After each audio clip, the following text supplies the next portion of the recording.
آخر اتنين اتكلموا في حديث أم زرع في حدوتة ال11 ست اللي بيتكلموا عن أزواجهم، اللي كانت السيدة عائشة بتحكيها للرسول صلى الله عليه وسلم، واللي المحصلة فيها لحد دلوقتي 9 اتكلموا، 5 ذموا و4 شكروا. تعالوا نشوف العشرة قالت إيه. العشرة اتكلمت بعد ما كل دول بقى اتكلموا، اللي شكر شكر واللي ذم ذم. فقالت إيه؟ قالت: زوجي مالك. وما مالك؟ مالك خير من ذلك، له إبل كثيرات المبارك قليلات المسارح، إذا سمعن صوت المزهر أيقن أنهن هوالك. يعني انتوا عمالين بقى بتذموا وتشكروا، الذم والشكرانية دي كلها ولا حاجة جنب جوزي اللي اسمه مالك. مالك خير من ذلك. ليه يا ستي؟ عنده إبل كتير، والإبل دي بتقعد أكتر ما بتروح ترعى. طب ليه يا ستي؟ هو مفتري على الحيوانات؟ لا، ده مش بخل منه، ده بالعكس، ده كرم.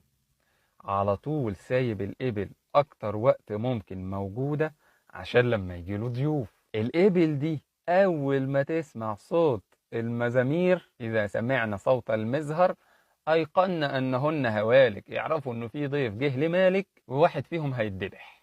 فدي شكرت. كده بقينا تعادل، فاضل واحدة، أم زرع. دي اللي غطت على الكل بقى. تعالوا نشوف أم زرع قالت إيه، ونعرف هي ليه مختلفة عن الباقيين. أم زرع قالت: زوجي أبو زرع. فما أبو زرع؟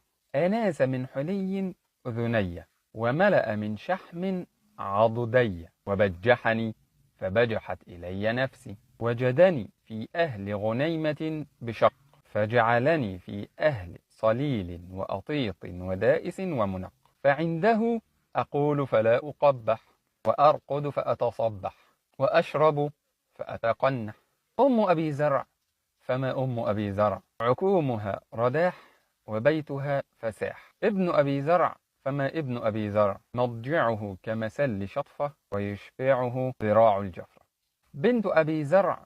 فما بنت أبي زرع؟ طوع أبيها وطوع أمها، وملء كسائها وغيظ جارتها. جارية أبي زرع. فما جارية أبي زرع؟ لا تبث حديثنا تبثيثا، ولا تنقث ميرتنا تنقيثا، ولا تملأ بيتنا تعشيشا.